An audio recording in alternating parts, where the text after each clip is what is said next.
Roll. Oops. Um, You gotta repeat that. I do, I have to remember what I said this. Town of Groton Planning and Zoning Commission's called to order, so I'll have roll call. Hal, Here? Jeff, Here. Steve, Here. and Kevin. Here. And you have a member from Michael? Have not. Okay. Then Kevin, you don't mind be seated for Michael? Thank you, Chair. Oh, Speaking of the No, devil. here he is. Up there he is. sorry, you're just on. You went a second. I'm always plan B. I say that same thing to my wife. Hey, Hey, Michael. it's like, oh, And Michael. here. All right, no public hearings. Now, so I make a motion to approve the minutes of April 22nd. Second. There's a second, thank you. Second. Okay. And are there any changes, corrections? All the above? Yeah, I had something. On page 2, in the middle of the page, it's 1, 2, 3. Fifth paragraph down, the next last line in the sentence. It begins 1, it should be zone.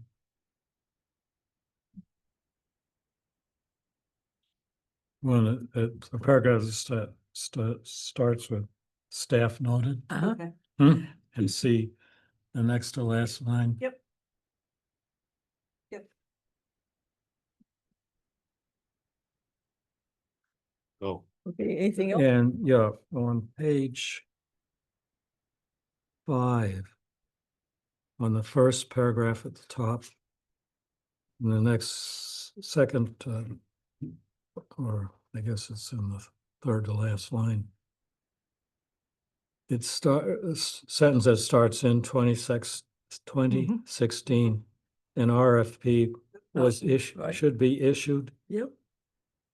Was issued, I think, by the town council. Now, you may want to get rid of some of that because the last sentence doesn't make any sense.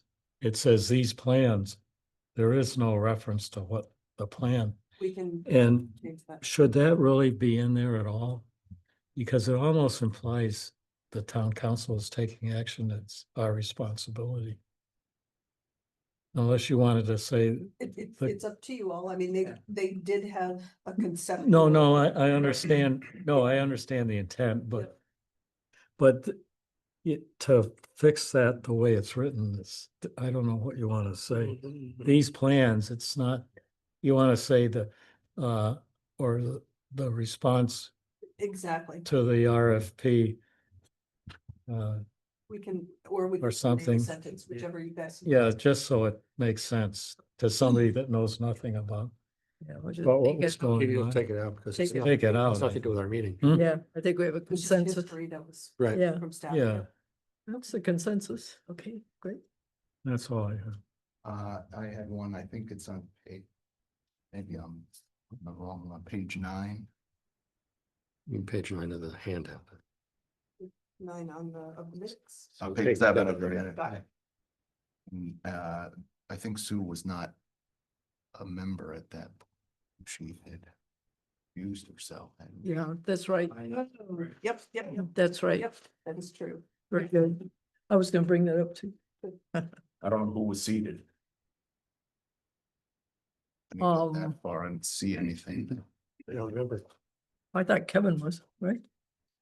Weren't you see? Oh, I had, Yeah, I Please think don't that was, remember. right? Yep. I mean, I Yeah. read that. It was an that error. was, yeah, I had another correction there on page 4, Oh, it said. I missed that Commissioner one. Bidwell will see this. where it says Chair Sutherland recused herself from application. It says Vice Chair Zod. I think it would be better to say Acting Chair Zod. Appointed Commissioner Fitton. Yeah, that's good good. point. Sure. Very good. Thank you.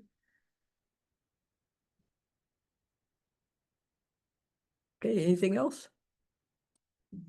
Okay, all those in favor, say aye. Aye. Any opposed, abstaining? Okay, carries. Now, special meeting minutes from April 24th. I make a motion to approve. Do I hear a second? I'll second. Okay, any comments? I do not have anything on Nobody? No, Okay. All those in favor say aye. aye. All right. Opposed? Anybody opposed? Abstain? Okay, so that passes. Great. Okay, so now we have Columbia Gardens and I guess Attorney Sweeney is held up at another They're ready to go. session, but they're ready to go, if that's okay with everybody. Did you want to call for public communication first? Oh, I'm sorry. I was, because I don't see, I should print out my agenda. Sorry, you're in second, right? Okay, Yeah, I'm second. sorry. My apologies. Give you another minute or two. Is there anybody from the public that would like to make a comment?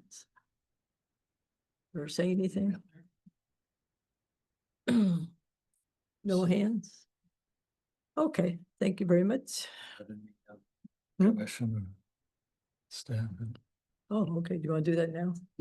Well, they should identify it if it's going to affect the meeting.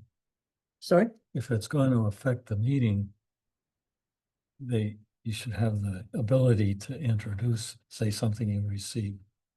Oh, There is. Hmm? Was there any, not. was there any public communications? yeah. No. That's That's why, right. no, that's why you have the commission and Right. the staff, because it's possible you could get a letter. or Good point, as always. Okay. Now, at this point, at this time, we have the SIT 25-0005 Columbia Gardens, 0 Fort Hill Road. So we need to, okay, so we need to promote Kevin. Who else on your team do you expect to speak? So we can get them. Should just be us. Okay, nobody else online? All good? Then, Okay. joining us tonight is Sal. Yeah, and Ethan. Yep. Right. Mhm. DPD for the traffic. That's it. For now. Kevin and myself.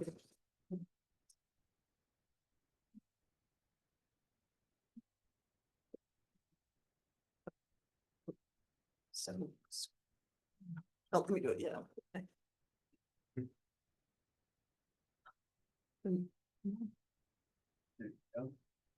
Okay, we'll leave it at that for now. and then I'll show you. All right, we're good. Okay, if you just state your name and address and please go Uh, ahead. David Orr. I live 198 Dalton Road in Great Falls, Virginia. Madam Chair and Commission, good evening. I hope you all had a nice Memorial Day weekend. Nice having an extra day. I'm here on the virtual Bill Sweeney tonight. But as you know, if you know, I'm the applicant and owner of the property where we're hoping to develop 138 unit multi-family development. This is Fort Hill Road here in Groton. The project site is located within your mixed-use village center district, where multiple dwelling projects are permitted by site plan approval subject to specified conditions. Joining me tonight, my son Tyler is on the phone, and then Jeff Ford and Kevin Cisco with Bowler, Ethan Tchaikovsky from PPD, and is on the phone, as well as present here is South Lawn with the Sullivan Department. Bill asked me to remind you that tonight you sit in your administrative capacity as you evaluate our application, and as you are aware, are required by law to approve an application for site plan approval for zoning requirements of the underlying zone and any other applicable zoning provisions. I'm going to provide some brief background to the application tonight and address zoning compliance specifically. Our engineers will take you through the proposed site plan, the project layout, the grading, the drainage, the utilities, the landscaping, and the amenity areas, as well as traffic impacts. Our project architect will review floor plans for the 4 residential buildings, as well as exterior building elevations. Our team will remain available if you have any specific questions regarding the details of the proposed project. We've also reviewed the draft motion for approval prepared by Ms. Jones and have no objection to it as prepared. The subject site is a vacant 3.63 acre parcel of land along Fort Hill Road, formerly known as the Groton Family Farm. of any of the sites that we are developing nationally, this is one of them, perhaps my favorite. It's an amazing piece of property that is surrounded by beautiful mature trees. And they keep everything along. So as I mentioned, it's located in the MDC district, which allows both residential and commercial development on a so-called village scale.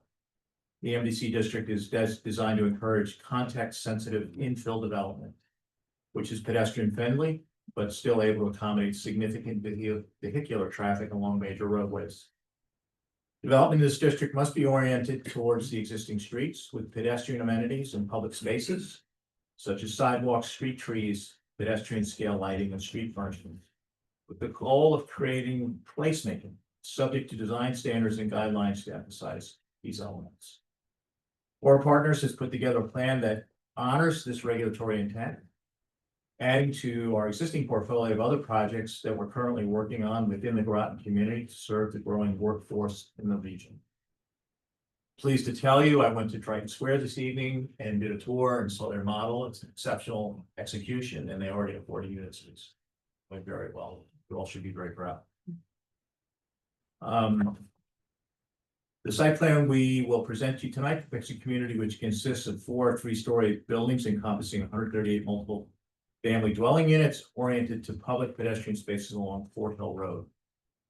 The project includes 189 space paved parking area, which is hidden interior to the site, extensive landscaping, stormwater management components, associated utilities, and amenity spaces, including outside seating areas with grills, an indoor fitness center, a pedestrian path connecting to the senior center and library, as well as a private outdoor space for many of the units. As I mentioned previously, multiple dwelling units are permitted by site plan approval within the MDC district.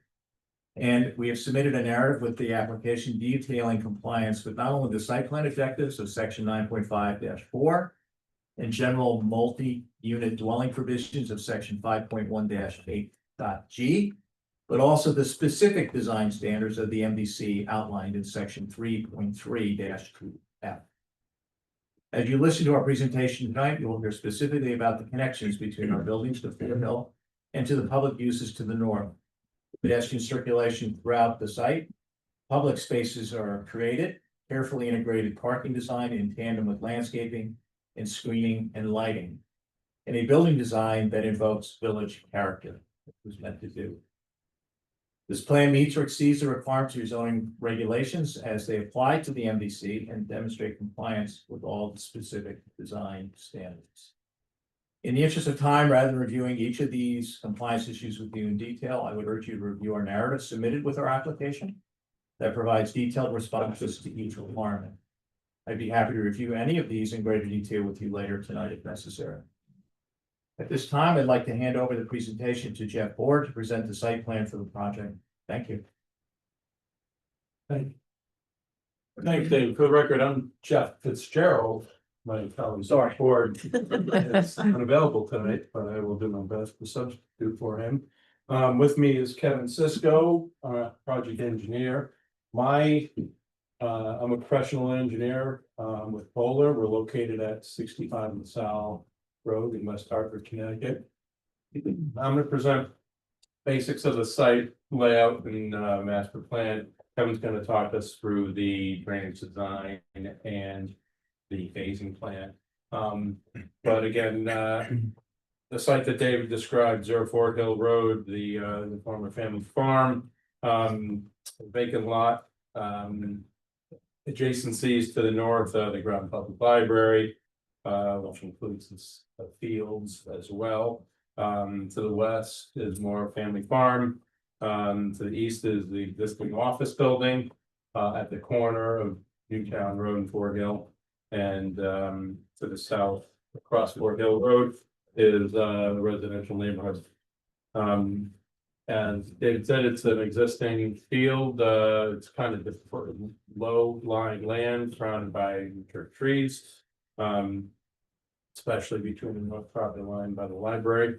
The site presently receives a lot of runoff from the north and from the farm to the west. So that's something that we had to take into consideration in our design here, accommodating that and accommodating the runoff from the proposed development, and making sure that that is managed and with no net increase, so we did that. You go to the rendering now, Kevin.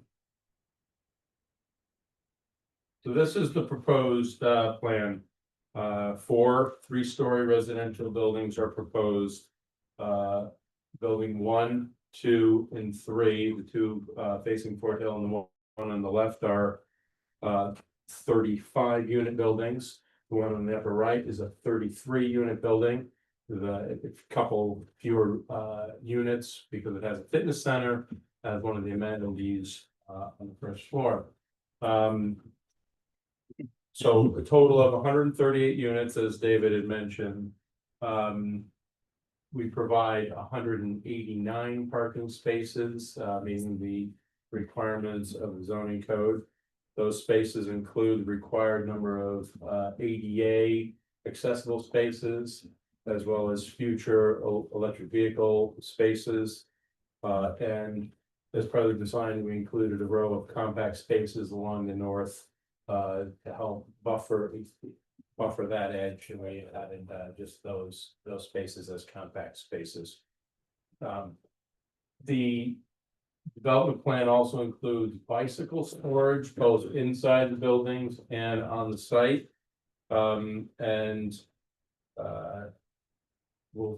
We can confidently say that all the lot coverage standards, building coverage standards, and open space requirements are in conformance with the town zoning ordinance. So as required by the NBC zone, 5% of the total area has to be dedicated to the public in the form of plazas, deck areas, grass areas are similar. So you see part of the design. We have a lot of land dedicated to the pedestrian realm along Fort Hill with sidewalks that and a landscape front that includes cherry trees and rain gardens. And I'll get into that a bit more in the landscape plan. But that's presented there. And the way the master plan was laid out was really intentionally to present the buildings up front, strong facades holding the street line, screening all the parking behind, and having a center driveway, full access driveway that allows you to make both turns, and the left turn out is designed to be before the dedicated left turn lane, making it for 117 north. So that's all by design, fits very well, and works very well. Again, this is a state highway area, so the state DOT will be reviewing these plans as well, and Ethan is here to answer questions on that. To the northeast and northwest, you see more open space areas for grilling stations, community seating, lounge chairs, fire pits, that kind of amenity for the residents. Also to the north of building 4, point this out right here. There's a path proposed that will connect to the town property to the north, and in anticipation of future development, which will include some paths on that site and access to the fields as an additional amenity to these residences. Trash enclosures are located on either end of the 2 dead-end parking aisles, one on the west side and one on the east side. As I mentioned, traffic access and egress off that center spine driveway. Ethan is here to talk about the trip generation if we want, but it's low enough. We do not anticipate any negative impact to the roadway network. Again, DOC will be looking at, yes, as the signal that. Fort Hill as in the intersection. And you know, we provided crosswalks that meet the MDC requirements. All lighting is full cutoff and dark sky compliant. And as far as site utilities go, it's fully serviced by municipal utilities, no gas, propane.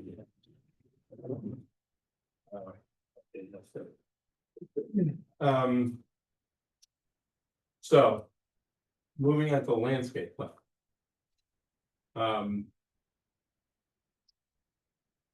A point I mentioned the use of rain gardens throughout the site up against buildings. We have a few.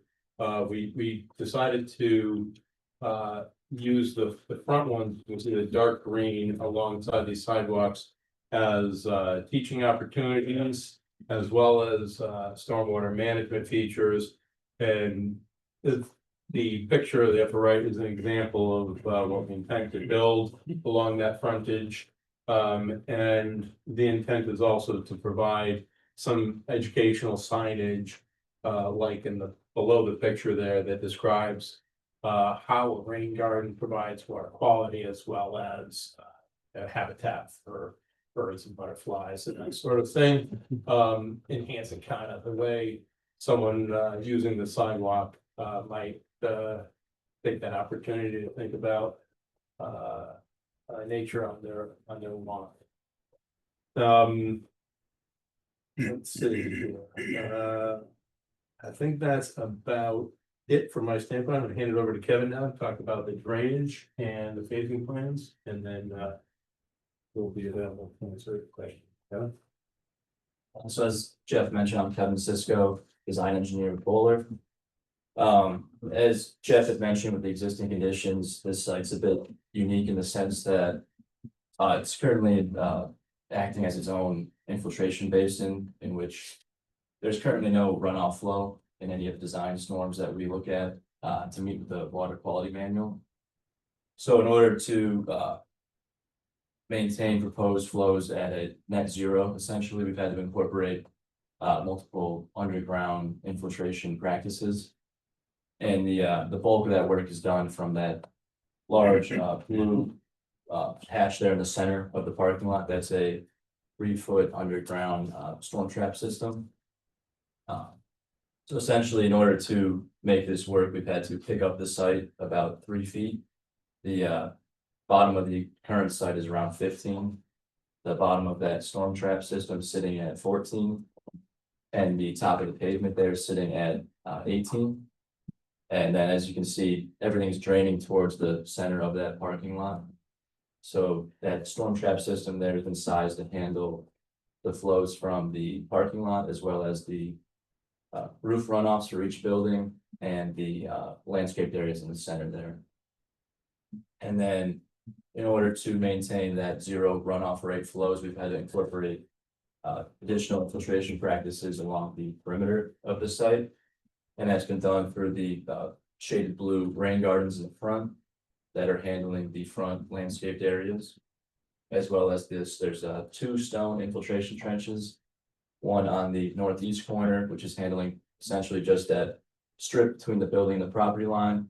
And on the northwest side, that's a larger stone trench that's handling that area between building and property line, as well as conveying any of the runoff from the farm that doesn't infiltrate and gets onto our site, enters that stone trench, is conveyed by that pipe and into the storm trap system, as to make sure we have no damming of water behind that building.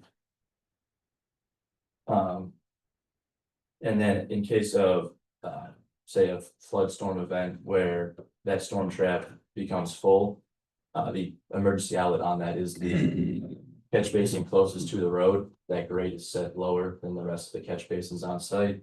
So if it were to in a flood scenario, water would spill out of that grate into the right-of-way system. But it has been designed to infiltrate all runoff up to the 100-year storm, which is what we designed for within that 2024 stormwater manual.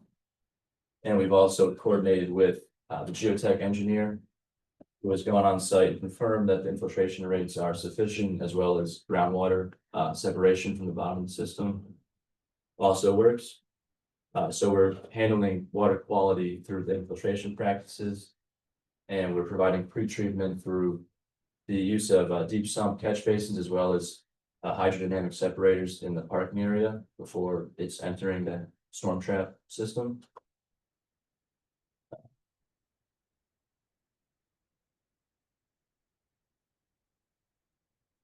And then for phasing of this project, it's essentially two phases. The bulk of the work will be done in the first phase.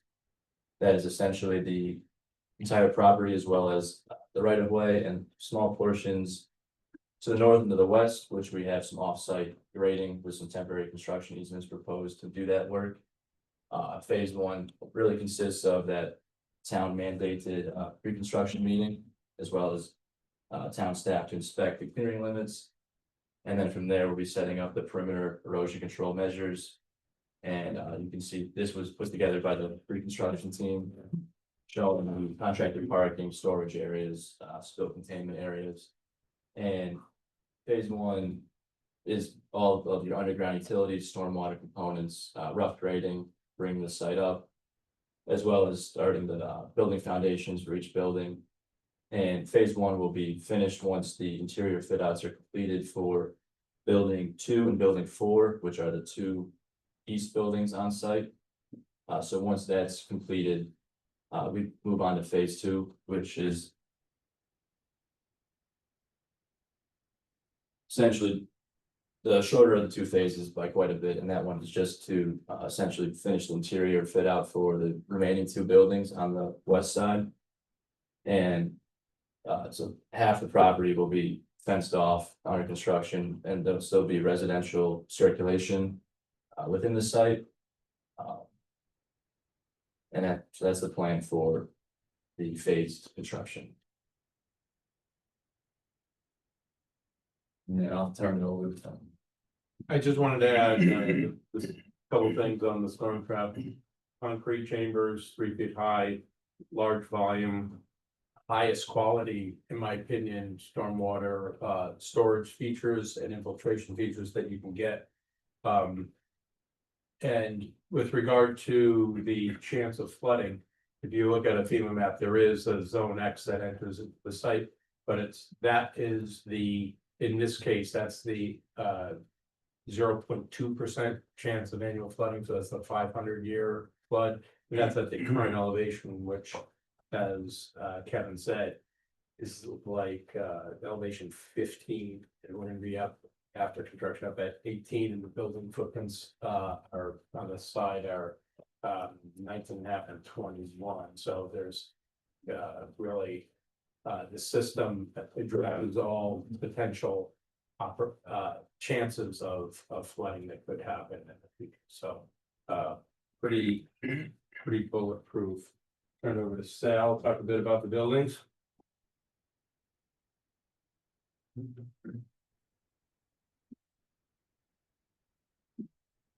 Well, I'm Sal Talamo from the Southern Architectural Group. So a lot of the stuff that I'm going to mention is just a recap of what David and Jeff has mentioned. You know, the project is 4 buildings at 3 stories each, 138 units. There's 12 studios, 81 bedrooms, 46 2-bedrooms, and again, we had 189 parking spaces. We know the site is within the MBC zone. All those zoning requirements have been met, as discussed, regarding the building setbacks, building height, building coverage, the requirements for community and the project recreation space. Each building contains 18 upper floor balconies, ground level patios, / ground level patios, first level ground level patios, providing 72 units of the total 138 units with outdoor private space. The typical area for each of those balconies is approximately 70 square feet. So let's take a look at the floor plan.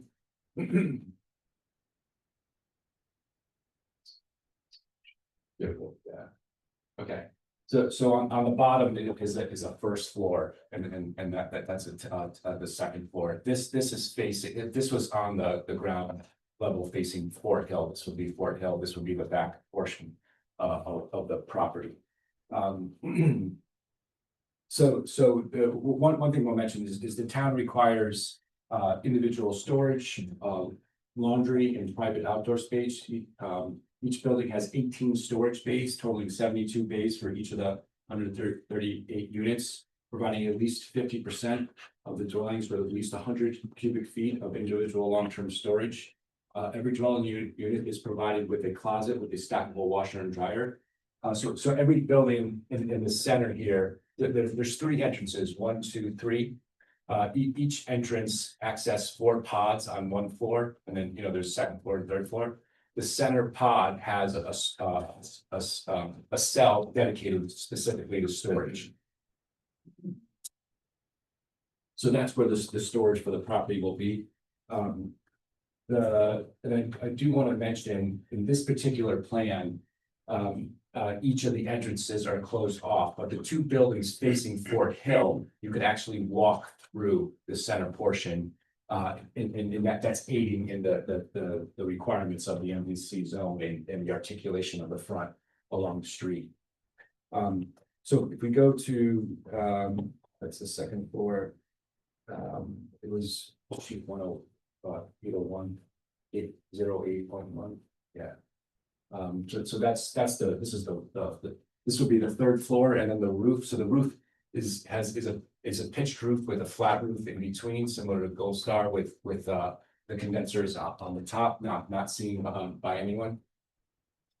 So the configuration of the development takes advantage of the property's location, where the front yard offers the landscape, pedestrian sidewalk circulation off the existing sidewalk that fronts Fort Hill Road, where the public is invited to enter the front yard as well as the property's tenants.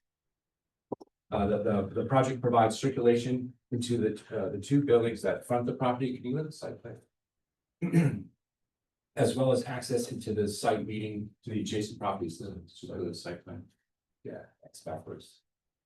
Yeah. So as I mentioned, these entrances you can walk directly through the building.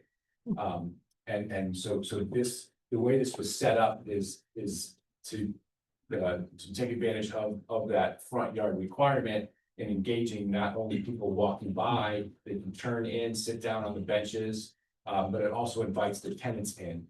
And then the sidewalk also gets people back into the pedestrian space off into these fields. So it's a 2-way movement with 2 different types of demographic, people for the town and the tenants.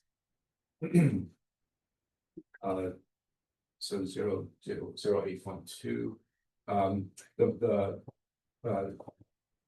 So the circulation into the 2 buildings that front the property are access into the site leading to the adjacent properties, as I mentioned. So this here is what we're talking about. You can enter in through here into the back of the properties, and as well as through this side street with the landscaping on both sides, hiding near the back. The intent of the site circulation provides pedestrian connections to the surrounding properties engaged in the site. Additionally, the project configuration puts the vehicle parking behind the 2 buildings that front Fort Hill, shielding it from public view. If we go to 08, which I believe is the front elevation. The exterior of the building has traditional massings with gable projections breaking down the horizontal facade into a well-balanced composition, which derives a scale that is suitable for the small village feel that the town strives to maintain. Additionally, the gable projections have articulated stone veneer base. The building's body is clapboard with raised panel features and clapboard at the gable roof. Between the gable massings of the upper floor, the building is clad in clapboard and board and batten. So this is some board and batten features with the trim band, and then this would be all clapboard, again breaking down the scale. Two principal buildings that face Fort Hill offer building entrances accessible from the street, as I mentioned, with operable doors facing the street, which is a requirement. As well as a one-story porches. So these are these one-story porch features here. So some have shed roofs, some have flat roofs. And you know, trimmed columns, but bringing that residential scale, providing a pleasing texture to the lining of the facade. And the project also offers exterior amenities for the site for the tenants. With a grass area off to the left, as we saw, and a terrace with grills, pergola seating, fire pits. That was off to the right in the upper corner. All in all, the project is the project small village scale and contrasting articulation using the white siding and black windows, shutters satisfies both a modern look while achieving a timeless aesthetic in its proportion, massing, all of which are specifically addressed in the requirements stated in the zoning regulations of the MPC zone. Thank you. Thank you. So appreciate your time this evening. So in summary, we believe that we've demonstrated substantial compliance with the requirements in our submission materials and the testimony provided this evening. Consequently, we believe that we should be granted approval tonight, and your staff has drafted a motion for your consideration. In closing, I just want to say Orr Partners we deeply appreciate the support provided to us by the town and the staff. It's been a wonderful working relationship. We're now on our third decade building in Groton. And we're deeply appreciative of our evolving relationship with you and the community. Thank you. Thank you. Staff? Thank you. So I'm not going to reiterate all that you just heard. Obviously, this is in the MVC zone, mixed use village center. There are regulations and design guidelines associated with that zone. Among them are the need to provide public space for just the general public, which they've done out front with wider sidewalks than normally required to sort of invite people in and their benches as well. Excuse me, the buildings have to have operable front doors. So while they have provided that, it's unlikely that's going to be the main entrance for people living here, but there are operable front doors. And then in addition to that, the covered porch areas also look like they are front doors. The buildings are built up close to the road, again, something that's required by the MVC. I want to just emphasize a couple of things here. There is a bit of off-site work that is proposed as part of this, including connection to what will be a path around the library Thrive complex. They will be connecting to that. The library director has reviewed the location and is comfortable with that. But they will need a temporary construction easement in order to do that. Public Works has indicated that they're willing to do that. Along with constructing the path there'll be some general landscape cleanup. It's pretty shaggy on the library portion right there. And so there will be some grading and some additional landscaping there. There's also a fence that is left over from when this was the Groton family farm. And there were farm animals in there that are essentially off-site of this particular parcel. So they will remove that fencing as part of this. There's also a lot of old farm implements on here that will also be coming off as part of this project. As I noted in my staff report, I was a bit concerned with like the visual impact of looking down this driveway and seeing parking and seeing a sea of parking when people are used to this being the Groton family farm. So they have addressed that by bumping up the landscaping along the entrance driveway here in order to sort of shield that central parking area. One thing they did not mention, and you will see on the plan, is that they are planning for a connection possibly to the other property owned by the Groton family farm at some point that may be developed. And if so, there will be a driveway connector over to that parcel.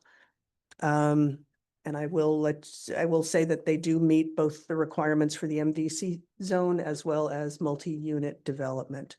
That's all I've got, and answer questions as they Okay. come.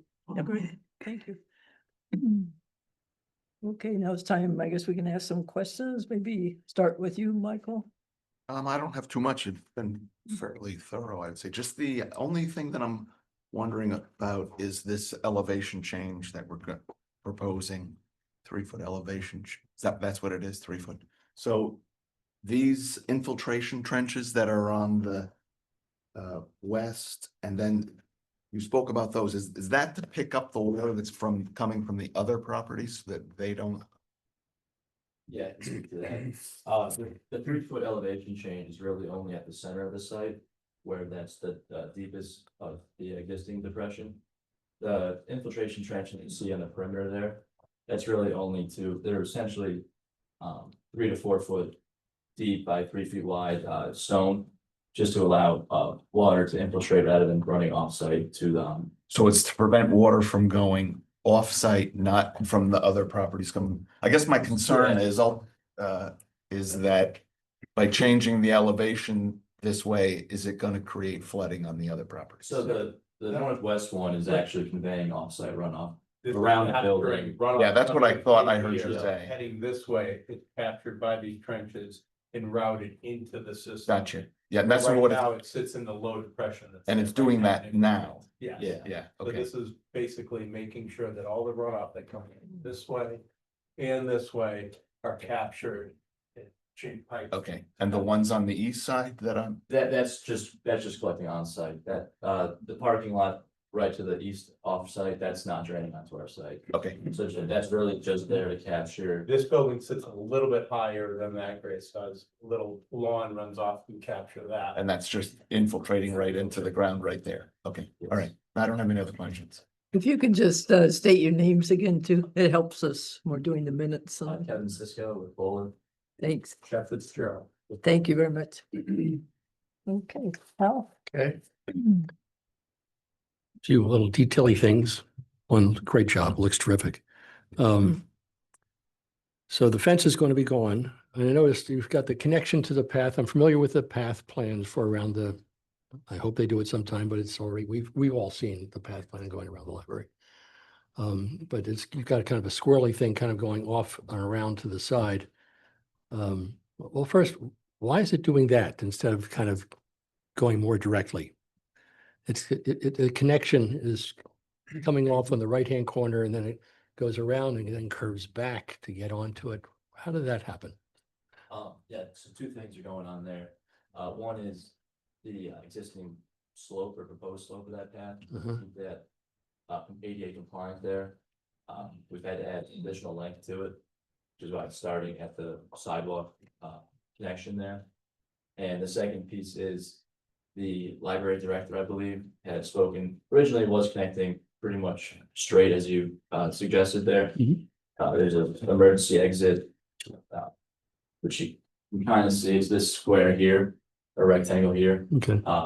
She did not want the path connection to match up with that egress. Okay, So we shifted it a little bit to the right. good information. So this will give us handicap access and it won't align with the door that you don't want to align with. And my question is, I think you should keep that. That looks great. I don't know who's going to use that very much, but it's there, so that's fine.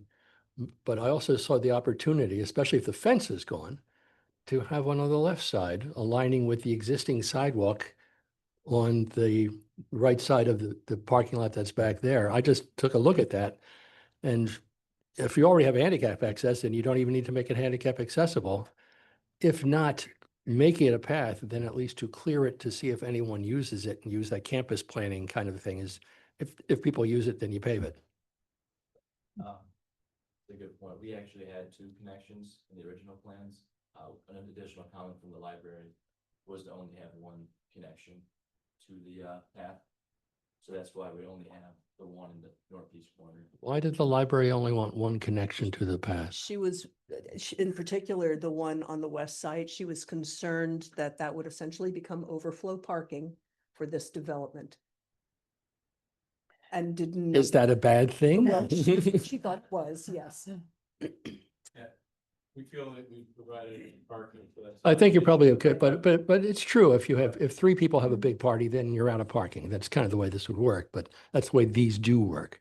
The way I but- approach it from the amenity, residential amenity, is that this is if you're working professional and you get up in the morning, you do a run in the morning, that's a nice place to be able to leave your apartment, go circulate the light Yeah. grounds and sports fields and come back. And so it's more of a,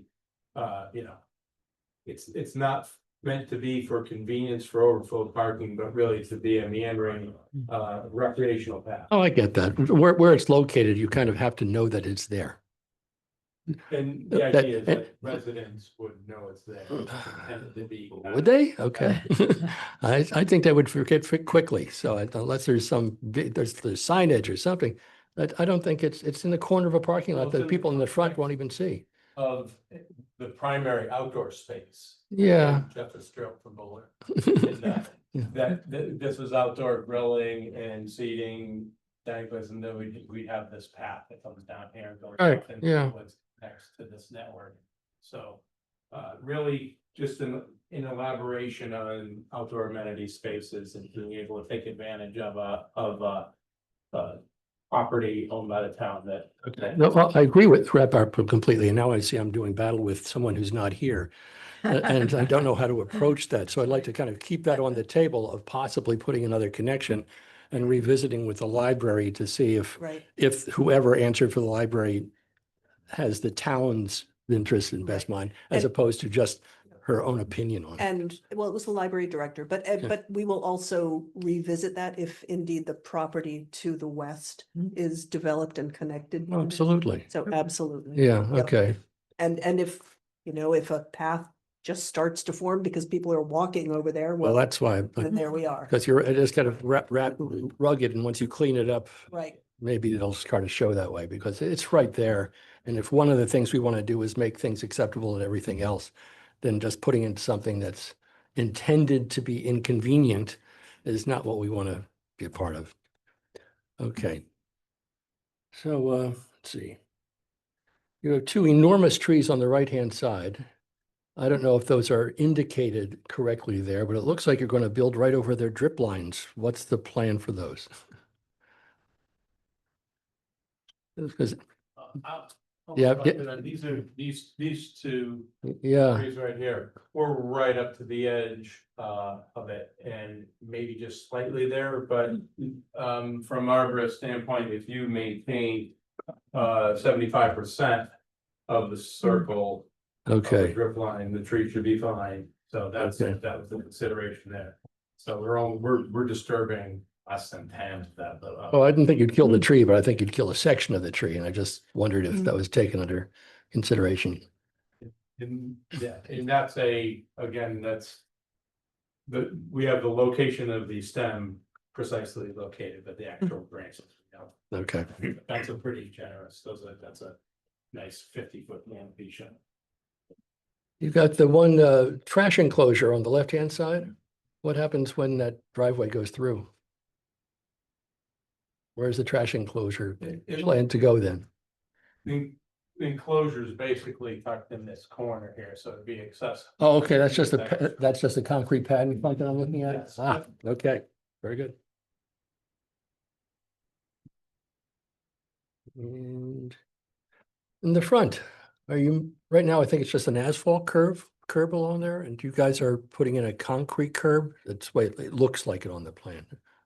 Is the curb going to move at all? Is it going to be redone? It kind of meanders right now. On Route 1. Current plans only show us, adding curb where we're putting the driveway entrance. The existing asphalt curb is to remain. Okay. It's all over the place right now, and I wouldn't put a tape measure on that. Well, I was questioning it was that now coming from the west, heading into there, everyone's going to be turning left. Is there enough room to extend the left-hand turn lane? You guys wouldn't be doing it, but the state would. And it certainly would make perfect sense. Now I'm going to have 180 cars want to go in there, and they're going to be turning left. Ethan, are you on? Yes, I'm here. So the question was, could you possibly extend that left turn lane in to allow a left turn lane dedicated for our site entrance? Correct. I mean, I believe you would have maybe just enough width on the pavement, but you'd probably have to cut into the shoulder, which is currently being used as a bike lane, I would imagine. So, you know, obviously ultimately up to the DOT, but they may not want to cut into that shoulder, which serves as a bike lane on the north side. Yeah. And honestly, I don't want to get rid of a bike lane there because as it turns out, this project is one of those few projects that we've done where you can bicycle to Big Wide. So this is the low hanging fruit on this. And I wouldn't want to disturb that, at least nowhere near there. It comes from the Quonic Plains down to the town center. So I'm in agreement with that part. That's why I was asking about if the curb is moving at all, because that would be a great opportunity. Right now, it's striped in such a way that at least everyone who learns to drive in this town is forbidden from turning left. It's a double two lines, which means you Yeah. could turn left into there without at least modifying how the lines are striped. So is that one of the at least one of the things that gets kicked in here that portion is going to be restriped? I think that's what we're gonna have to consider with DOT. Yeah. Okay. All right. Yeah. We want that to be a left in as a hell of a right, Yeah. so that you definitely have to break that. Hal, can I just tag on to that? Where does it actually start? What? Where does the left lane, as we're looking at the site plan, start? I'm sorry. Point that out. Where for the signal? Right with this car, right about where Kevin. Yeah, Oh. actually, that's a great car. We got one, that is again. And you can, right there is where it starts. So it's right after the Yeah, end. it actually starts Okay. more with the red car. That car is kind of. Okay, there it is, yeah, right, you can see the line, this wide line tapers back in, the red car is the first in the Yeah. dedicated line, Yeah, exactly. so. Okay. um, Well, it's a good suggestion, Al. I just want to tag on there a little bit. That seems like that would be logical. It's sort of going to happen. I mean, so right now we have a left-hand turn lane, but Right. traffic will get bogged down by people turning left into there. Yeah. And I don't want to lose the bike lane. But something's got to give. And there already is, as it turns out, a bus stop at the corner. The bus does come around and stop at that corner.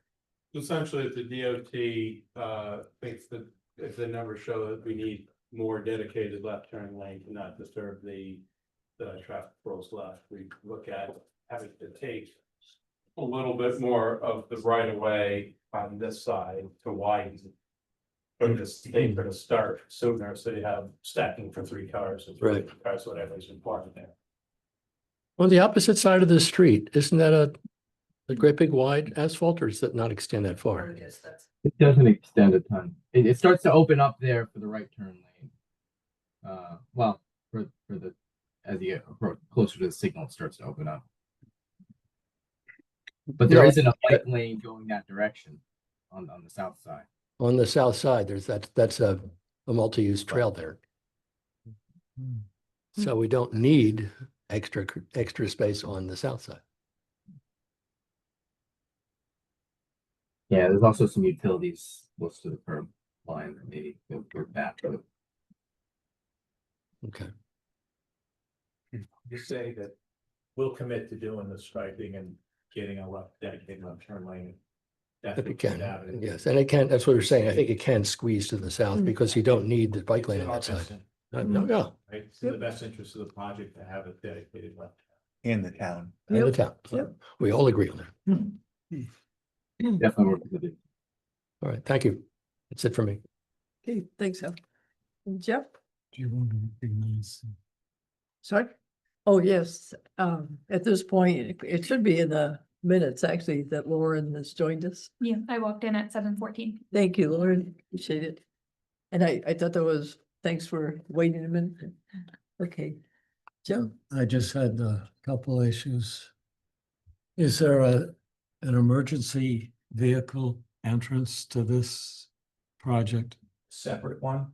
Well, other than the main driveway, if you had to get, if that gets closed off, you couldn't get a say, No, there's not. fire apparatus into the project. All right, apparatus to go through the main drive. Yeah. But only That's through- That's right now, it's the only egress. Access. The fire marshal agrees with that? I have no comment on it. Okay. I would imagine the parking lot behind the library, once the grading is done, you can go overland and come in that way. Well, that would be okay. Yeah, I don't mean. Cause I could see something could happen where you had to have access that you couldn't get into the front area. In the compact parking area, why does that have to be compact cars? I mean, is it realistic to have them? Certainly are still compact cars out. I know, but why would those people want to park far away? They're gonna want to park close to their units. They're not limited to park. They park a compact car up close, but. No, yeah, and they will, or they should be able to, but if you run out of spaces that way, why do you need to have compact car area? Well, just certain, Whatever, a 18-foot deep space, most cars, I have a big car, fairly large car, it's not 18 feet deep, so it does, those are generous. And in this case, it just allows us to have a bit more green space and a slightly shallower space in a narrower space. Say, It's 16 by 8 feet. yeah, so Versus but- 9 by 8 so feet. 2 feet, Eight. yeah, 2 feet, shallower. Shorter, for shorter vehicles. So a regular car could fit in there. Regular car will absolutely fit in there, a Cadillac Escalade will find it. Well, those, not talking about those, yeah, everybody likes it. Fiats or something like Those that. Fiat Fiat. 500s. That's all I had, I guess. Thank you. Yeah, Sure. yeah, something just into that, there's a technical line of this. So you're saying those spaces are actually 16 feet deep, there's no other wheel stop? They're 16 feet deep to the curb. so Okay, all right. park it over. And just so you know, that's, in some places, that's good enough because a 2-foot overhang is permissible. Yeah, So a typical design would allow that to be an 18-foot space. So it's only the width that becomes questionable. But 8 foot, that's getting pretty narrow. I mean, usually I remember California, we did those and they were 8'6", and they stopped using those because you couldn't tell who was going to go in. So is your traffic count required do you need that 8-foot space in order to come up with a count that's okay? Because 8 foot's getting pretty down there as soon as you try to open up doors. Yeah, it is, a 4-door car has no problem swinging, opening up an 8-foot space. Okay. Yeah. Well, but there's a reality is that anybody's going to park there. Hmm. No matter what you post, that's your overflow parking. Whoever shows up last is going to be parking there. So here I'm saying, okay, it's all right that it's 16 foot because that's actually okay. But 8 foot over 9 foot, once you've got 2 cars opening up then I'm gonna put rubber on both my doors because they're gonna be bouncing off of them. For residential, it's not high turnover parking. This is not a quick serve restaurant. It's not a grocery store. That's true. For residential, a lot of, it's not unique in allowing compact space like this. A lot of towns, because it allows parking, increases your density of parking. But is that compact It space? reduces the amount of impervious surface that you're. Oh, that part's great, That's- but is that those compact spaces, are they 8 foot or 8'6"? Oh, it That's- varies. And are you saying in different towns or here? Ours are 8 foot. These are 8 foot and I'm accustomed to 8'6", which gets to be a little squirrely, but it's fine. Connecticut, 169 cities and towns, it runs the gamut. And 8 foot's common? Sure. Okay. And if one is a motorcycle, there's the second vehicle, that's where they're gonna leave. It's like 6 Okay. feet. Is it? Just Oh, yeah, to- you're calling just for just to answer your question, Yeah. all right, 161 is the minimum that's required here. Okay, so they could still reduce it and still be consistent with zoning. It's Okay. 230 is the maximum. Their models say we absolutely need 189. But if Yeah, they there we- just didn't stripe it, then you wouldn't have an issue. Well, I mean, worst case scenario, they could lose one space and, Yeah. and gain I would think that might be realistic. several inches. Yeah.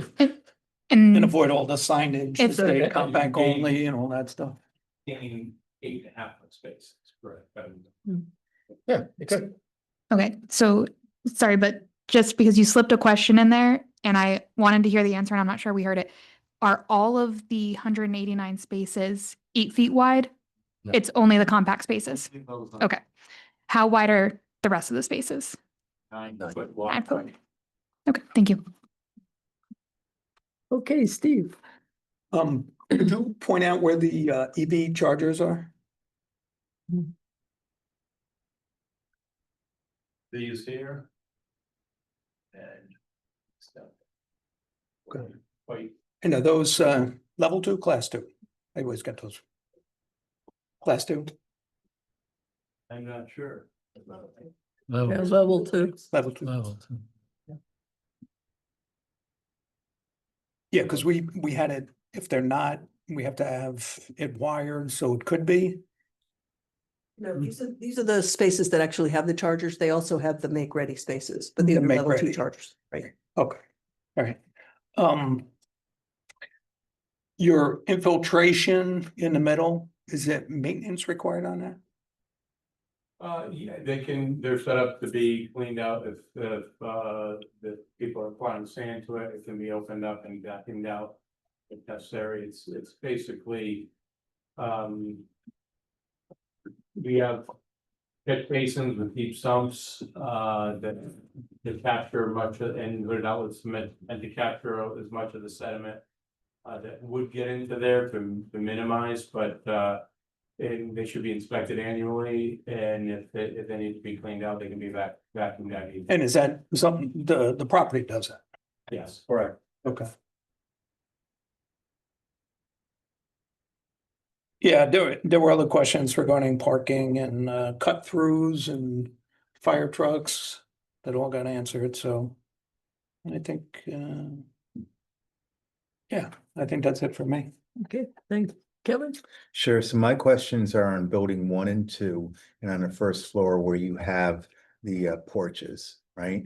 And having looked and worked and lived in Arlington County, Fairfax County, et cetera, I see this design a lot.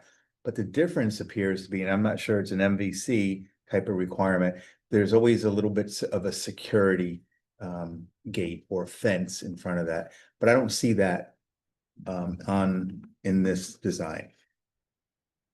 Say facing Fort Hill Road. Downtown or the Sullivan Group. So the way we do is a 2-for-1, which we're trying to achieve what the zone requires with the look, but we have considered that protection.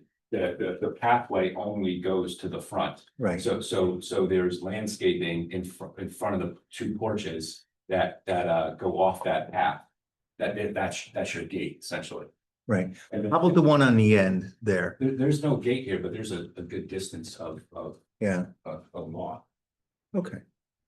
I'm just saying, I think if it was my preference, so is there anything in MVC? Okay. So I'm just saying, if there's technical requirements, it appears to me as if the developer should be at least given that option. Because I know from a security standpoint, if I'm living in one of those, I'd like a little a fence or a gate that only I can get in. So I don't know if you have any thoughts on that. Well, so like a landscape fence, a landscape buffer? Could be a landscape or it could be a little bit, but I'm just saying right in front of that we walk in that door, Right. that there should be say a metal fence or something. It's I don't want anyone walking into my door a from, very good point. A yes, security oriented point. that's all it is. It's a very good. Nothing to do from screening or anything, yeah, that's. Yeah. Okay. But there's Yeah, no, 'cause somebody could nothing on literally- MVC that says you can't do that. Okay, thanks. however you'd like guys to handle it. I know if I'm sitting on that first floor, I'd love security. Yeah, It's a good point, it's a valid point. that's all. Okay, thank you. Lauren? I think I'm all set. Okay, great, thanks. And thanks for your presentation. I just have one question. What was it in 2010, I think, we had a 500-year storm. That was a big deal. It was funny, that wasn't so long ago. But I was just curious, if that happens here where you've done a lot of, raising up the levels, and I was looking at the different flood lines and this, that, and the other thing. And this is just a hypothetical, I was just curious, what do you think the effect would be on that property? What would happen if you had this sudden, like we did at that time, we had a big Yeah, 500-year deal? great question. Even if that 500-year flood that went in, that goes in there now, if you follow the line on the FEMA map, it's in the areas where the elevation is barely above elevation 15. Mhm. Again, these floors are, if you go back, you can see this is the 500-year flood. Yep. And that it's in the flood elevations, where this comes up are like 12, 13, 14 in the 100-year, and in this area, it's in this is all about elevation 15. And so if you go back to our grading plan with or site plan with the elevations. Don't touch. These are at, thank you, 21 3/4, those there in 19.8 at the front, so it's 4 feet higher than that floodplain elevation that was before, so 500-year flood when it does reach, and that's the furthest extent from the coast of the 500-year flood. It's not going to be 4 feet at that point because it would be much broader than that, than where it terminates. So very comfortable that the first floors of these would be certainly out of the 500-year flood, and it would rapidly dissipate given the storage we have and the infiltration. Yeah, okay, thank you. That's what it looked like. It was an interesting design because that area, has had its issues. Particularly as you go, I guess, east from there. So, okay. Yeah, 117. Right. Yeah, Or south 117. too. Yeah, Yeah. that's right. So, okay, thank you very much. Okay, anything else from staff or anybody? Yes, we have the motion. Have paper if anyone needs it. Yes. I'd appreciate it. Do you want to? Thank you.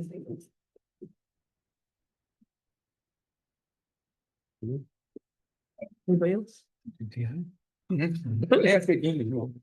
No, Shannon sent it out, right? Yeah.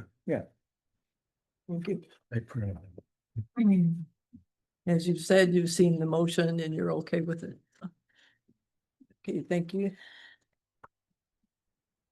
Okay, this is a draft motion for site 25-005 Columbia Gardens, 0 Fort Hill Road. Motion is to approve, I move to approve site plan SIT 25-0005 Columbia Gardens, 0 Fort Hill Road with the following modifications. Temporary construction easements for work on abutting properties to the north and west shall be finalized and signed prior to recording the approved site plan in land records. 2, any modification to this plan imposed by another federal, state, or local agency shall require additional review by town staff or the commission, whichever is appropriate. 3, the design engineer shall certify that the stormwater management system has been installed per the plan prior to issuance of the certificate of site plan compliance. And 4, technical items as raised by staff shall be addressed. Do I hear a second? Second. Okay, any comments or? Do you think we should note the turn lane aspect of it? Dedicated turn lane? That's a state Yeah. issue. Yeah, but aren't we? It was not a Moving- requirement, it's a desire that has to be taken up with the state. I will include that in the tech items that that the Right. applicant will coordinate with DOT. I mean, I don't to think determine that's whether or not it ignored. can be I mean, extended. that was part of our Right. discussion. That's fine. Yeah, they'll, it's a Okay, technical, it's a yep, technical. Sure. But yeah, I don't want to put it as a No. condition No. because Right. that's Yeah. outside of That's our right. control. Yeah. yep, It's up to Somehow. cleaning up where the fence is and Right, things like that. Right. okay, any others? Okay, all those in favor say aye. Aye. Opposed? Okay, great, congratulations. Thank you. No abstentions, no. Heard everybody. And as we always say, thank you for your continued investment in Groton. We appreciate it a great deal. Yeah, no, I have to tell you, went over to the site today and looked at it, and then I drove over here, and it just fills my heart. When I drive down the road and I see all those soccer fields fully populated with people, kids having fun. I mean, there's a real great sense of community over here, and it really, that's why I made the comment I made at the beginning, notwithstanding the beautiful trees and its location. I think it is a wonderful community development opportunity. So we're gonna really we're gonna lean into this and put our best foot forward. I appreciate all Yeah, thank you. the. No, I appreciate it. Thank you. no, I think you did a really good job on the design. I think it was really good idea by staff to have this district, because I think we were a little Yeah. skeptical at the time. But with the Good looking. design, Yeah, Yeah. Thank you. It is in, South to be rewarded for that, our architect. It is, and we, the word that I use frequently with them in guiding the design is I really wanted it to be quaint. I Mm. really wanted to have, the beautiful New England characteristics that the community has. So I think that the building is addressed that. We'll make sure when it's done, it looks like that. So will we. Yes, you will. Okay, thanks so much. Thank you. Appreciate your time. Okay. We'll be talking. Absolutely. Sorry. My iPad. Back to the agenda. The zoning regulation amendment. All right. Only 180 pages. I'm sorry. Yeah, you're- That's why I started printing these things out or doing a separate file. I should print out the first one. Yeah, If I was a little, sorry, to get around it. yeah. All right. Did you hear the beginning of the discussion about cameras? No. yes, I just hope. Oh, Okay, Yes. we can move ahead here, old business. So yeah, zoning regulation amendment, preliminary discussion. So, No. yeah, Some- yeah, no, that's some- me. So the first one is the cleanup of the IM zone. Mhm. So if you remember, during the regulation amendment for the IM allowing, multi-unit housing, active senior housing, conversions, there was the discrepancy between changing the use table to allow home-based businesses in the IM zone, Right. while not actually going into the, home-based business section to amend that accordingly. So this preliminary discussion, the first portion of it is going to just be rectifying that. So if you were able to see kind of the edits that we put in, it really just came down to including IM in conditions apply in the following zoning districts, the beginning of that section, and then going into section 5.1-1.d.4 under regulations applications and allowing the home occupation minor to reflect multi-unit dwellings. So. That's good. Does anybody have any questions about that or comments? Well, that issue that I brought up at the previous meetings on that senior thing where That's the second part. townhouse, It's the second part of the same conversation. I just wanted to hit the home based Oh. and then we have expanding that on that means conversation. Yeah. just Yep. a simple fix. I know, Yeah. just as long as we get it in, just. Yep. I was also surprised looking at it. There's no definition of what a townhouse is. So I don't know why they use that term in there without defining it. I suspect it was carried over from the previous zoning regulations, but. Yeah. But I would think they'd get rid of it, or either define it or. Define it, please. Hmm? I've never known the difference between a townhouse and a row house. I grew up in a row Mm. house. No, no, but I meant, why do you need the term, what's different between that and a multi-use? For our purposes, yeah. Or a duplex Duplex. or something? Hmm? So, yeah, so we can just eliminate that. Yeah. term. Okay. Hmm? Just eliminate it. Yeah, I didn't want to go ahead and start doing line edits on that before we nailed down exactly what we were gonna do for the townhouse, so Yeah. eliminate townhouse as a type, got it. We're eliminating it as opposed to defining it?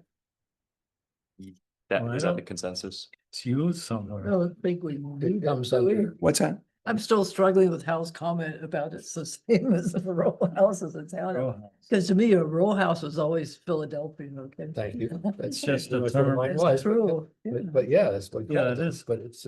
Yeah, it's a that's what townhouse they because call today- them. And a They call them townhouse. row houses. in Well, cities, absolutely. you know. Yes, and because I used to know this, but when you get into a townhouse, I think it's that there's a shared, first of all, definitely shared. It's a walls, shared wall. But it's also, there's shared services. Yeah, And it's maintained by an agency That's or right. something like that. That could. well, Yeah, could yeah, be it's true. almost an apartment. Could be true. That's more like. it's like a glorified apartment more It's a than condo. It's a vertical, that you won't. Yeah, it's a vertical apartment. Yeah. No Yeah. ownership There's no- necessary. That's right. No, Yeah. it, townhouses, you know, I would say. A row house you house own, is but owned. there are party, it's your house. but it's party walls. Yeah, because my friend But used you to don't have live in one, and I services. said, well, do you maintain the grass? He's like, no, they, you know, the administration. It's does much like that." an HOA or something. Yeah, and, Okay. Yeah. you know, they sometimes have a shared, you know, this is the laundry room for everybody, if everybody right. doesn't have their own laundry. Yep, Well, it comes into like cluster housing. It's same kind of thing. Yeah. whereas so, Townhouse, you don't expect townhouses to be 40 of them in a row. no, Right.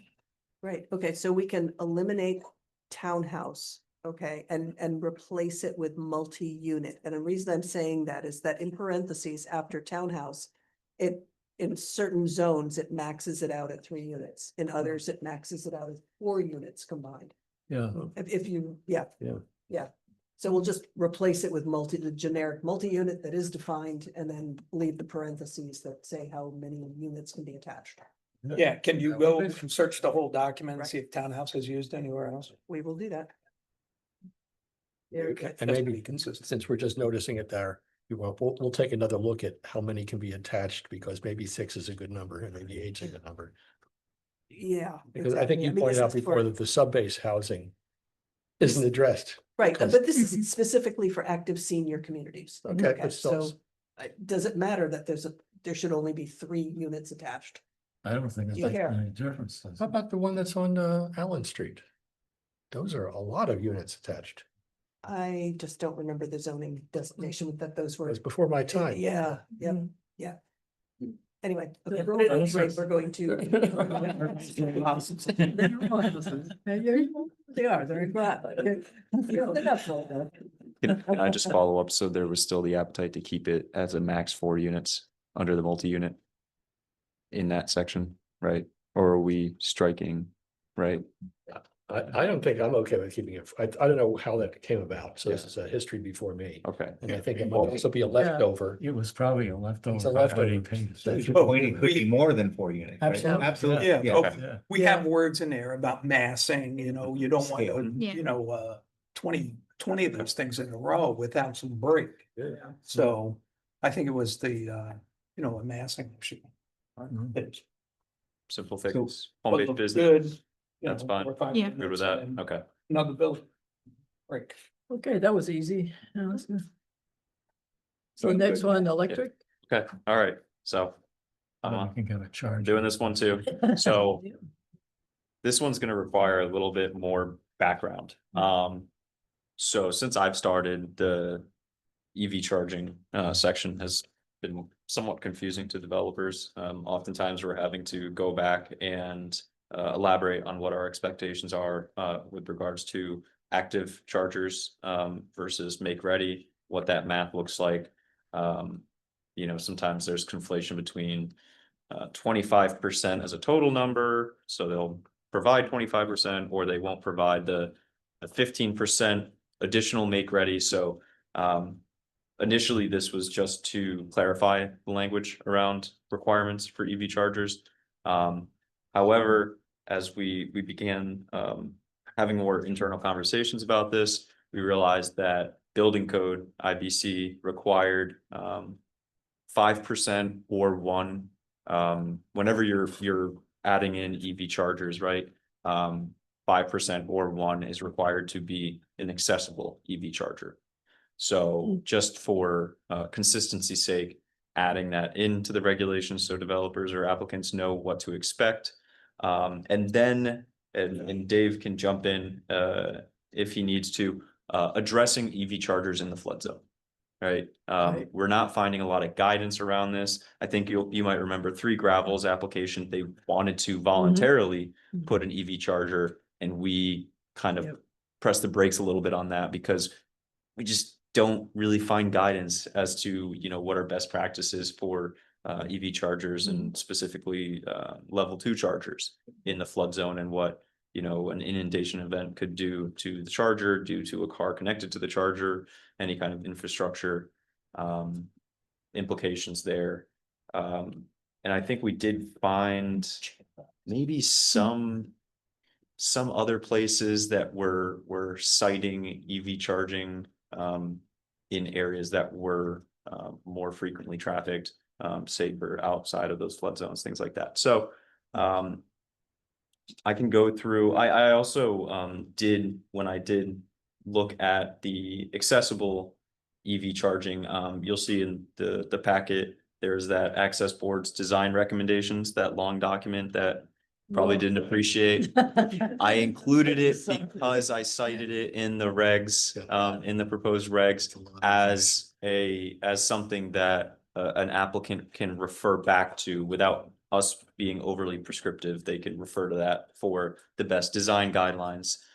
Things like having an accessible path to the charger, right? So you can have a accessible space, but can they get to the charger? What do the orientations of the chargers look like? Things like that. That's all covered in that design guideline document, which for right now is still updated and still live. But I think that's about it. Did I miss anything with the flood zone? I mean, Dave, you reached out. Yeah, so I this conversation's been going on for several months at the very least, and reached out directly to Diane, who's the state floodplain coordinator with Connecticut Deep, and just asking for some sort of guidance in terms of what to do with EV chargers. And her basically response is like, we don't really have any. We have all these other coastal communities that are struggling as well. I mean, what are the options? You can raise it, but then so the charger can be out of the water, but you're still plugging it into a car, which is now going to get flooded. So that doesn't make sense. And even the technology in terms of shutoffs and having it grounded are not what they need to be for something like this. So it's one of those things that we've talked a lot internally about how to handle this, especially as we start thinking about properties in downtown Mystic and other places, commercial properties where this would hold true and stuff like that. So is there anybody we can get in that give us a lesson? Because I always have, questions about, somebody plugging in 220 in a rainstorm, is that good? And I'm standing in a bucket of water. Is there any industry guidance? there is not. None. We've looked nationwide, and they're Yeah. really, I think right now they're really, there's such an explosion for EV chargers. That was never a thought. It was like, yeah, let's just put them everywhere. And I don't think there's really been, I found one foreign article Yeah. that says, yes, it's a challenge, but not any guidance in terms of what to do. So we're trying to be proactive in terms of this and trying to at least think forward in terms of what our options really are. And so, and we'll kind of go through this as we kind of run through. I mean, as you probably know, our our EV regs are stronger than what the state requires. So there's some potential opportunities to, at least for the flood zone, to go back to the requirements, that the direct requirements of the state, and which is less Oh, than. nice of you to show up. Yeah. Then what's needed. Sorry, we'll So- just, if we could just pause 1 second. Thank you. Quite great. Nice job. I don't. So when, So, sorry, yeah, but go ahead if you want to finish it. However, I just did one last. So we included the text from Public Act 2225 because that is the state law that requires EV chargers under certain conditions, commercial conditions, multi-unit conditions.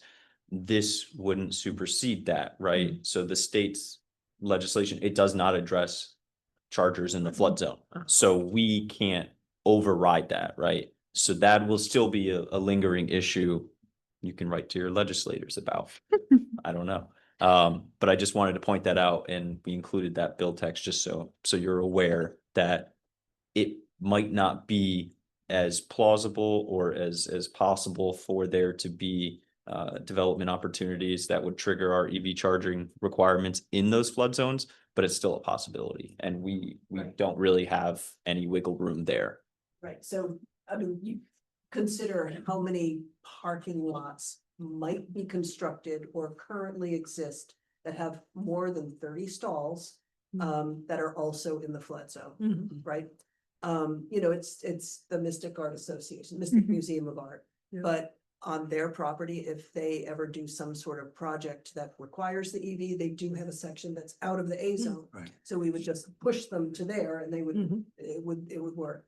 So I don't think we think this is really gonna be an issue with, a conflict with the state stuff, but it could be, and we're gonna write the regs so that we're not conflicting with their. Well, how do things work today when you have, say, basements with 220 volts supply in them? Do we rely on the power company to Mhm. really de-energize or isolate that power I mean, that when it's flooded, right? That was kind of going to be my question. My husband's installed residential EV chargers into folks' homes, basically either reconverting their existing washer 220 hookup or putting in a new 220 hookup.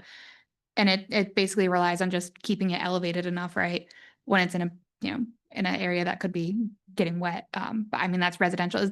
This doesn't apply necessarily to residential. So why is the residential code sufficient, but whatever we're coming up with isn't it just because it's like out in the middle of a parking lot?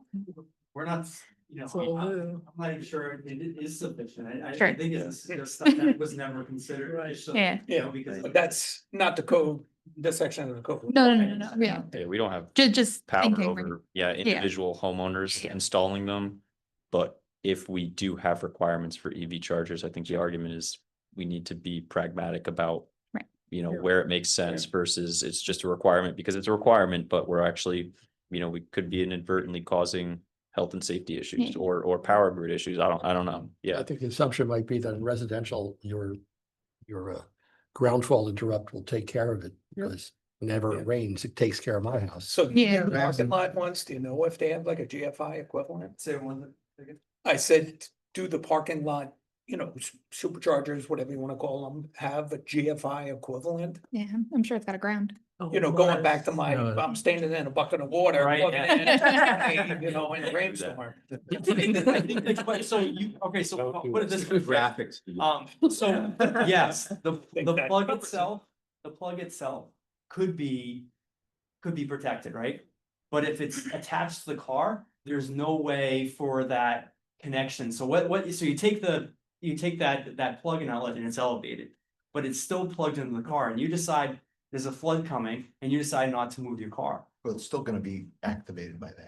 That Yeah, will still, it would still be, will work. yeah, it Yeah. would That's work, not sure. but it may at that point fry the whole system. I know that if I put in like a mini split, I've gotta elevate Yep. the Mm. compressor Yep. above the flood.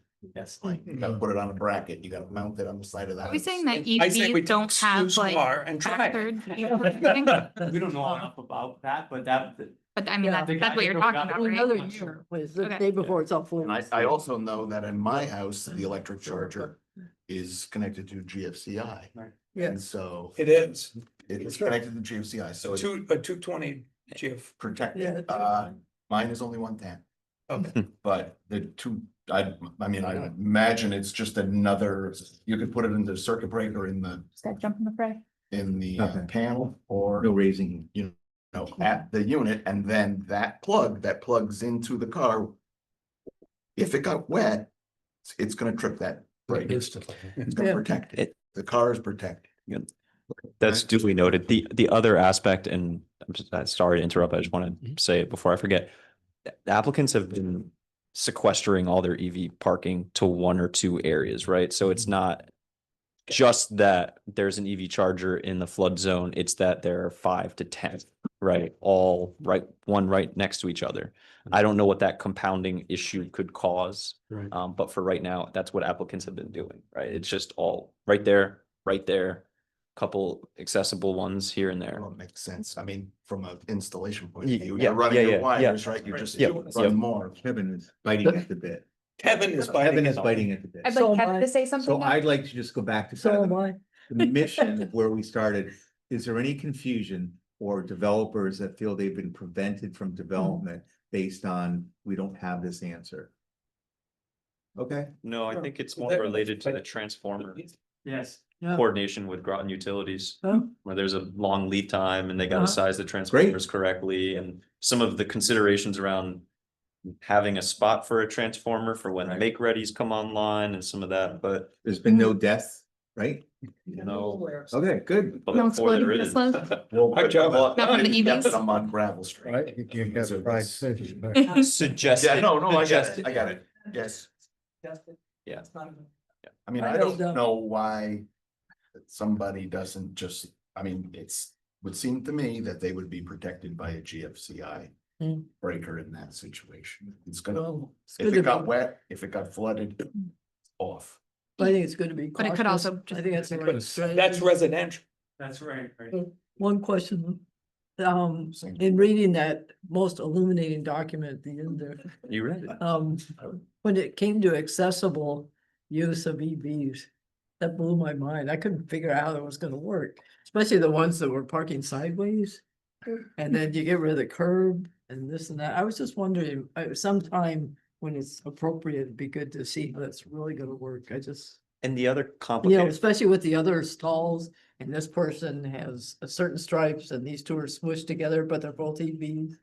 I it's didn't like a get it. moving target because even where you plug it in your car, it's not standardized That's right, yet, that's right? That's And exactly so right. choosing the right charger, I think. With the people way take it care of comes their in, own. too. Yeah. Some of them have all these, you know, whatever they are, some sort of rope strings up here, and you have to pull the thing down and move it over the top of the car. One last thing on the ADA, on the accessible thing, on the accessible topic. So if you remember also, with the ACE overhead doors, right? Because they had to add EV chargers, they also had to add one accessible EV charging space. Mhm. And so we tried to create,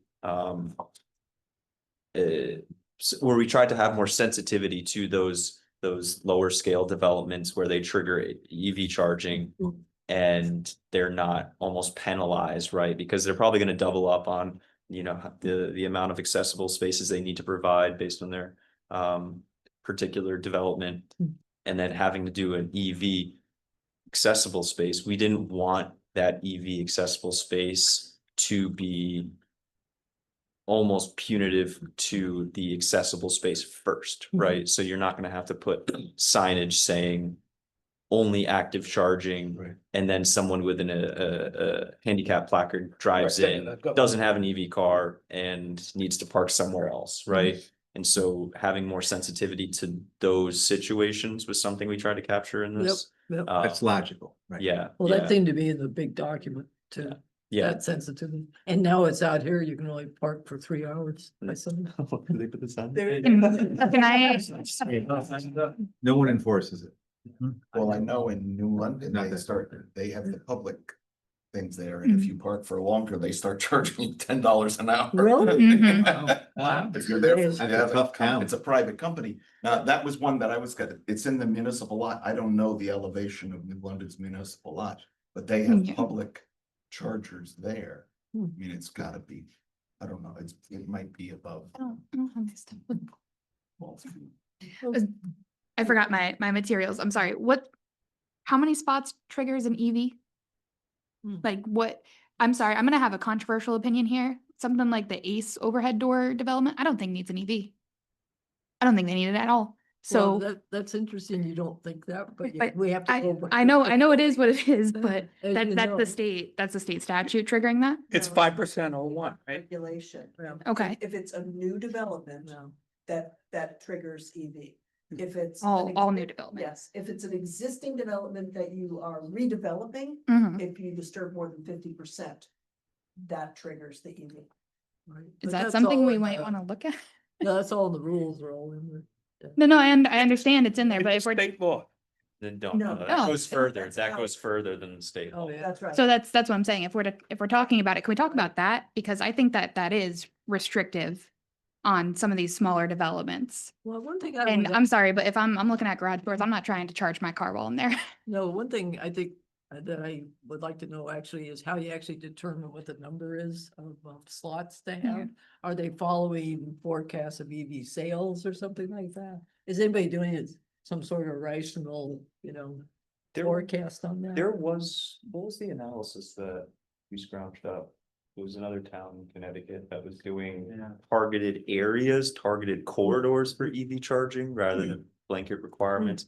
I think that's the closest that I've found to that, where it's, here is where, there's a lot of vehicular traffic and Right. it makes sense. Well, I just don't know if we're But- behind, the numbers we Hmm. should be planning for, because it takes time for these lots or whatever to pop up, but. I guess probably nobody's forecasting that, especially the way the EV market's been on a roller coaster lately. I think it might be confusing because Mm. Tesla's chargers showed up Out of en nowhere. masse Yeah. before the cars moving out. Really? And so we see all these empty chargers because they were kind of Mhm. strange places compared to where the people needed to be. Right, Maybe but- I'm thinking of it too analogous to like gas stations, but I think it almost should be for at least commercial spaces, an optional amenity that they choose to use as opposed to being something that's forced on them by our zoning regs. Well, Walmart has decided to put the. Right, they which I chose to think do is that. Terrific. No, I Yeah. don't. I think that's a business. Right. Yeah, I think so- that's good for business. From but I a don't think we- business standpoint, it's like, hey, I want to be out for Right. 45 minutes because my car's Yeah. charging. But Great, That's come right. drop. Oh, that's But again, perfect. I think that it's not fair for the littler developments, like your ACE overhead doors, right? Is that still alive? I hope so, yeah. They're- Plans file. Hold on. So, I don't know. Oh. For I won't. some added context, A lot of things approved. All right. the federal funding program that funded some EV charging where it was around certain highway, parameters. Don't know where that money is. Last I Yeah. checked, that was being cut. So that is a additional source of EV chargers Hmm. that we had seen administrative site plans adding EV chargers using that program. That's in flux, right? And so there are less inroads for EV chargers than Right. there used to be. As of, yes. Going back to the wet EV charger problem, was the Corps of Engineers one of your sources? No. Check that. I just did a quick thing and they're all over EV charging. And they started, remember that from before anybody was doing it, they were trying to electrify military bases. And so they were all over it. So they might have a head start. Army Corps of Engineers. Okay, so I guess moving on. All your answers. Any new applications? They are, yes, so we have a one lot re-subdivision off of New London Road, and then another text amendment, regarding off-site parking in the IM zone. Yep. We will be scheduling hearings for both of those. Great, thanks. Okay, next commission reports. Um, I'll include my report probably as part of the open house comments and stuff. And does anyone else have anything they would like to comment on, report? Is this communication? Mhm. Commission communication? Well, Well, it's report. it's your report. You can get to report stuff. It's your last chance before we adjourn. Yes, so I do. So based on town council activity in November of 2024, with reappointments, with move ups, with appointments that went through February 2025, I filed a age discrimination based on Public Act 2282 with the Connecticut Commission on Human Rights and Opportunities. So this week is my intake on Thursday morning, the 29th, where they will hear that first complaint. And if it's, as I understand, termed a valid complaint, we move to more of a hearing basis, et cetera. The second part of that, based on what the town council did in those three acts, is that we've moved to between the town attorney and myself that I've said there appears to be a conflict of interest with the town attorney, because the belief is that the town attorney, most likely the process of reappointments, the resolution that was put in 2019, they've enabled that process, but the town attorney also wants to do the investigation of the complaint. And the point is, having worked in conflict of interest, organizational conflict of interest, and concurrent conflict of interest every day of my life in my business and federal acquisition regulation and compliance, it doesn't appear as if they should be able to do that. And as I move toward this on Thursday, the town attorney has stopped communicating with me. So there will be an outcome. We're not sure what that outcome will be. But as I said, it's the situation that continues to develop, and I'm not backing away from it. So thank you. All right, thanks, Kevin. Anybody else? Bryce, do you want to give any update on the consultants? Yeah, I was gonna do it during report staff, Oh, but okay. I can do it now. Oh, Is that agreeable? Can Alright. we go through open house first? Yeah. And then do, Yeah, That's our next time. sorry, I do want to hear it. anything else? Anybody else? Okey doke. We're gonna talk about the open house We're gonna talk The about open that. house And focus groups. and focus groups. and focus groups, yeah. Okay, Deb, how would you like to start? I don't know if there's probably a certain order they were in or logical order, what is it? So, I mean, I'm gonna start with the focus groups. Sure. A very limited number of you attended and listened to the conversation that went on in the focus group. So this is an opportunity for those of you who attended them to basically report out to everybody else what you heard, anything interesting, anything surprising, any common things that you heard again and again.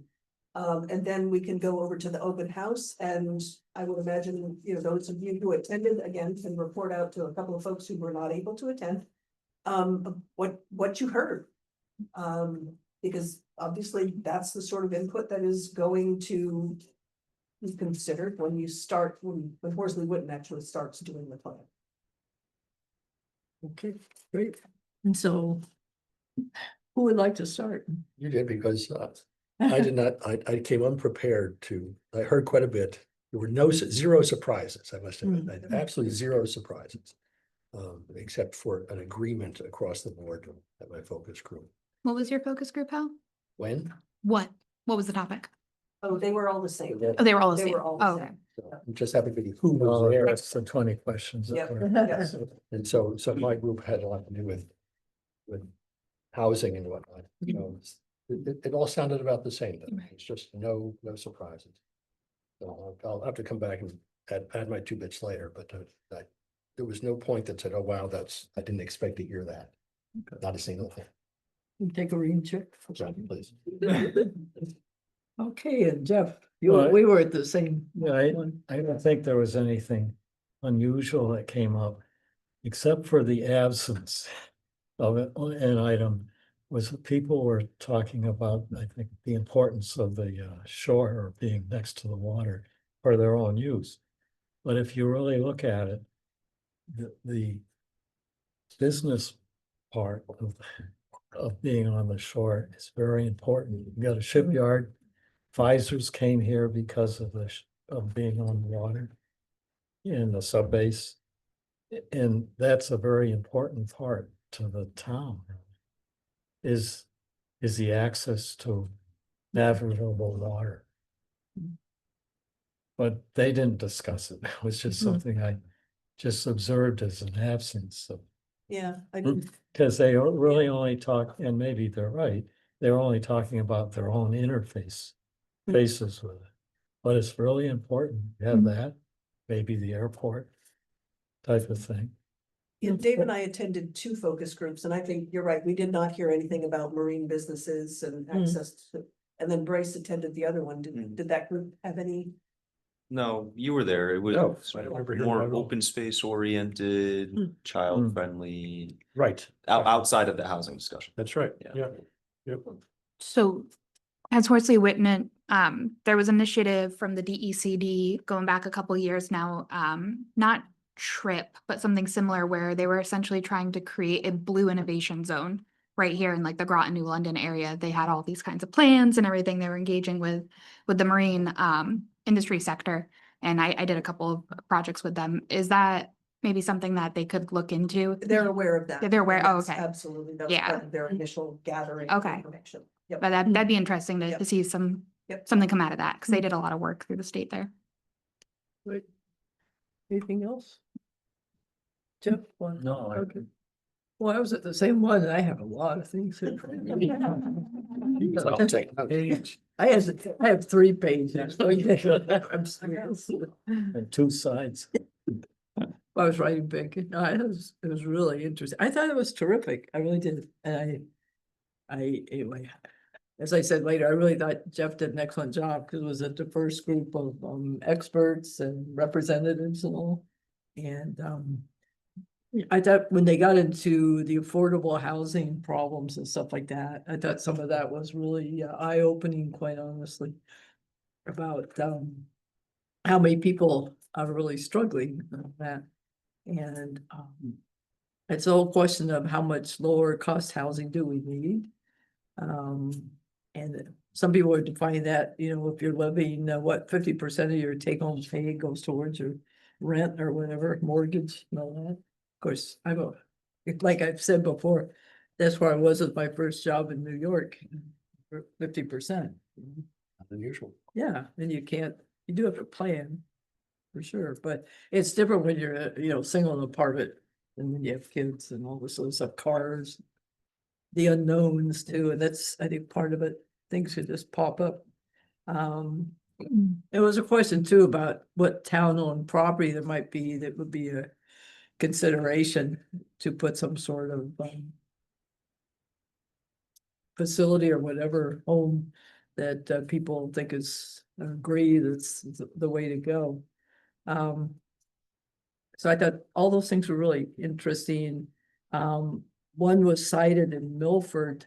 I thought that one development they were doing, and it sounded like it was probably being done by a religious organization, I think. And I thought it might be interesting to go and see that, because you can go in there if you're homeless, it supports families, it does a lot of different things. And they're building kind of like a larger building to do that. I think it'd be interesting to see the design, how much land. Where's this? Milford. Oh. Yeah, just down there. Are there articles about it? I think there are some Yeah. I could, but I just thought it'd be good, at least an example of something that's a little bit different than I've seen. So, and then the other thing happened, this is my other report. For a number of reasons, I wanted to go take a look at Mystic River Homes, because I was curious about that. So I don't know if you know where that is, right off of BB Cove. I'm sure most of you know, but having lived there for over 20 years, I've always driven, by that usually 2 times a day. And never really gone in. So I think that one's interesting too. Apparently that's also supported by some religious organization, I guess. I don't know. So I was told. I was talking to the person who's been in charge of it for a long time. But it was, lower income elderly housing. But I think it's good, and you can just drive in there sometime when you have, 5 minutes or 10 minutes. But if you drive in there and you see the way it kind of started off with the smaller homes. And, oh, by the way, I think they have about 20 acres there, but it's quite constrained, yeah, right. And in fact, but in the back, I should finish, in the back, there's a big apartment type. Building, and the landscaping is the best I've ever seen because it's, I don't know what they did. Added some things, plus nature itself is quite nice right too. So it's good to see that there's such a attractive, I think, thing like that. The people get like 1 meal a day. A lot of them have physical issues and stuff like that. And I thought the interesting thing was they would like, actually, they said, to build another building. But because a waiting list is over 10 years, they get in there. Yeah, they're talking about 12 years. So anyway, something to keep in mind as we delve through this topic, but I'll get some more information on that one in Milford. So the Bethel. Yes, that's right, Bel-Aire. Yeah. So That's are it. we still just talking about the focus groups or the larger? Focus groups. meeting? This is all my focus group, yeah. Okay, that's all I have. It was very worthwhile. Yeah. Okay. Now we're going to talk about Um, So can I start? Sure. Okay, so I attended the large one at the Thrive 55. I have to say, it was difficult because, you know, you have all these little areas and trying to bring it together like in a kumbaya fashion was very difficult. And I thought they did a good job on that. You know, they allowed for the circulation of people and, you know, little playful aspects to trying to get the type of information that was needed, potentially, you know, serve a demographic more than anything. But I also had a little bit of an epiphany as I was going through that. And I may have mentioned it to one or two other people on the commission, but I went back and read a lot of political statements when people were elected to the town council, and everyone talks about affordable housing. It's the best thing we got to do, right? Mm. And I saw at that session how important it is, but I also believe that the only way that's going to happen, and I know the planning and zoning portion of the town of Groton is very overworked, and I've been very complimentary on that because you've done such a good job in these type of sessions, reactive. But unless we set aside some time and talent, this affordable housing is not going to take place in Groton. It's just not. Mm. If it doesn't come from essentially the people in this room right now, it's not going to happen, you know? Mm. And I don't know how to create that. I don't know the infrastructure of the town enough. And, you know, maybe what your vision is within planning and zoning, but I think we're pretty tight on this, and the POCD is going to make us a little tighter. But it's not, that's not going to create the executionable actions that will create affordable housing for Groton, to me. And that was my epiphany. It's like all good discussion, but being in the enterprise business for so long where you had to create the action, I don't see the actions. I just don't. So maybe that's kind of an amorphic type of feeling, but that's the epiphany I had in there. So that's what I took out of it. Yeah, I think I kind of had a similar reaction. And what I started doing was looking, I have a database of all town properties. So looking at town-owned properties that might be suitable for some lower type, you know, facility, like lower income type, you know, we might need overnight or food or whatever, like you have in Milford. And so I thought, well, maybe I should see how the one in Milford actually started, you know, how they decided to be where they are, make it like it is and all that. But I think Groton might have some spots in the right places for that too. And if you could start with something, you get the town support, and I don't know, So that might be one way. To that end, I really appreciated the board that had all of the different pictures of housing types and then all of the neighborhoods. And I found it very interesting, but not surprising, the distribution of where people thought certain types of housing was acceptable. And there are definitely certain areas like Mystic where only there were a lot of support for the single family homes, maybe some duplexes, but anything that really started to cluster or grow. There was, I think, one, I forgot what was it called? Not a halfway house, but I think that's essentially what it was. alluding to, right? There were definitely no mini house or micro Group homes or- the group homes, right? None of that trailers, nothing like that was over in Mystic, but it was all fine for the western side of the state, the town.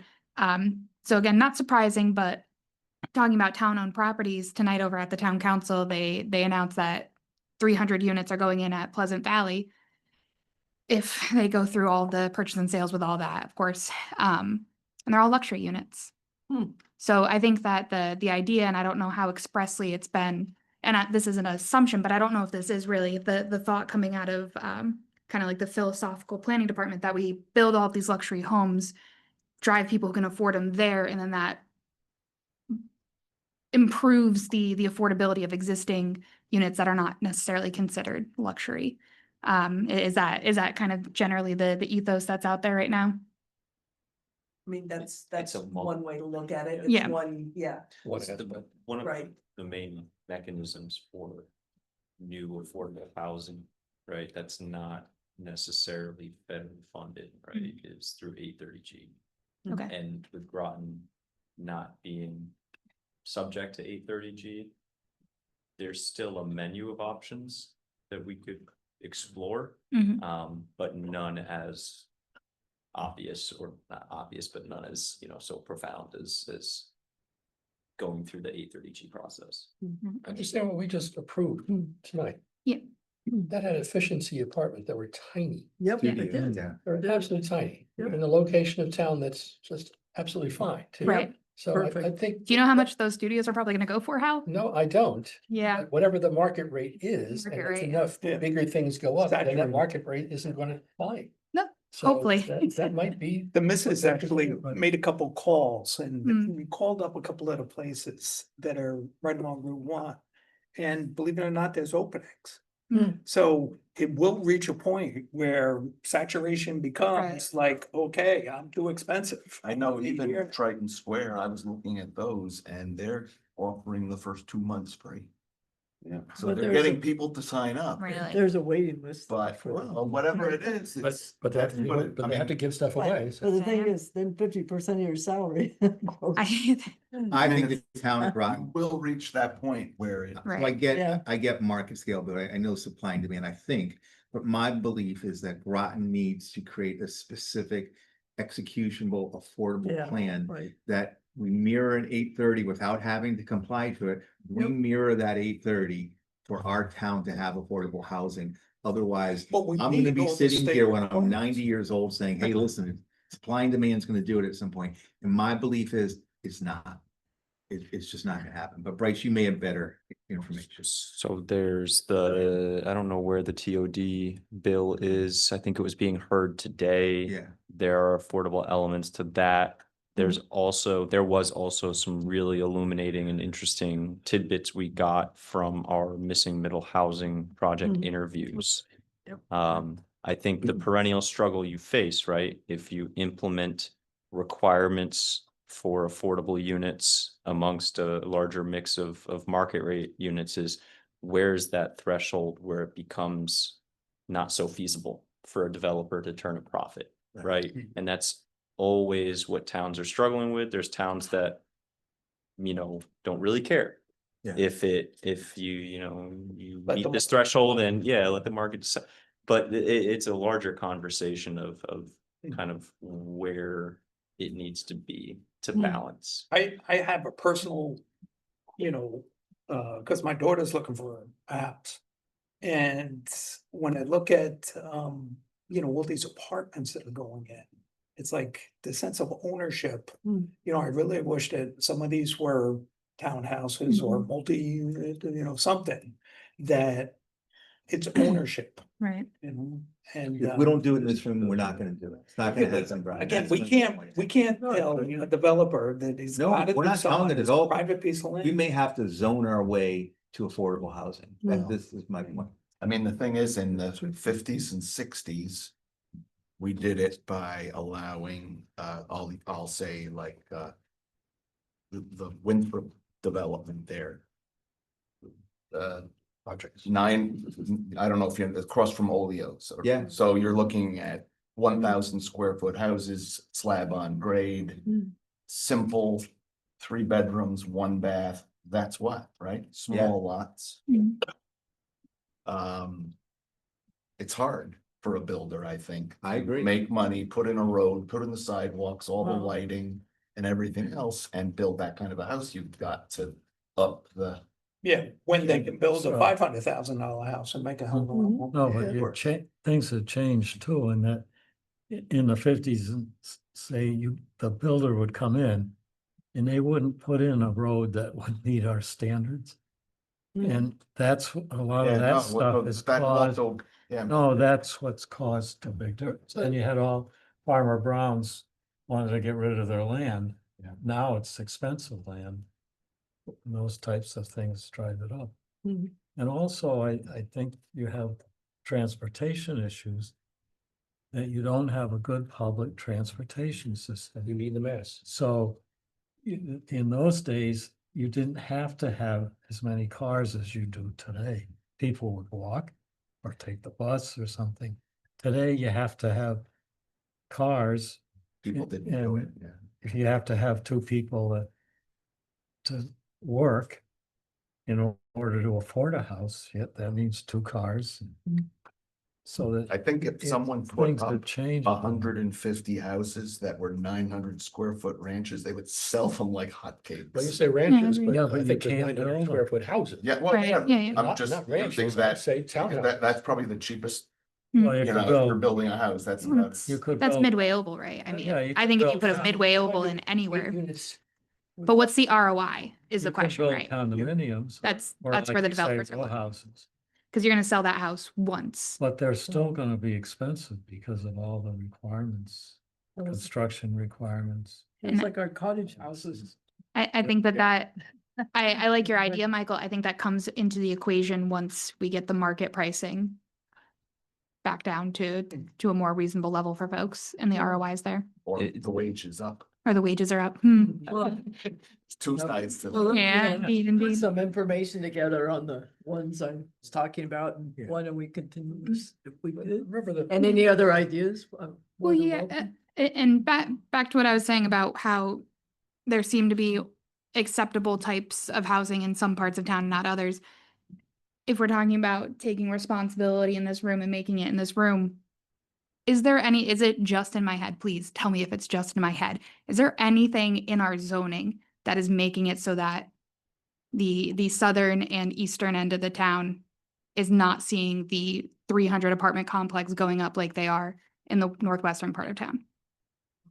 You know what? Let's Yeah. continue this one, okay, because that's. Yeah. I have some ideas on It's that. zoning, right? It's not in my head, okay. Well, but you. It's zoning and cost. No, you have to have. Of land availability, but sure. There's no services on the east side of town. There's town-owned property on the east end of town. All right, So we can. I'm gonna welcome a motion to adjourn. Can I hear from the staff? Yeah. Oh, I'm sorry. I forgot that one. I promised Bryce we'd come back to Why him. don't we take apart building on Mouse Island? Yeah, like that one in New Haven on the two. Yeah. Yeah. I am so sorry. Okay, Big. yes, go ahead. Okay, so I'm gonna follow up this Yep. discussion, just let you know where we're at and what comes next. So after the open house, we turned on a virtual open house. So you can get to it through Greater Groton. There's survey questions associated with it to try to capture input from folks who are not able to attend. That is going to stay open probably into the first maybe 1 or 2 weeks in June.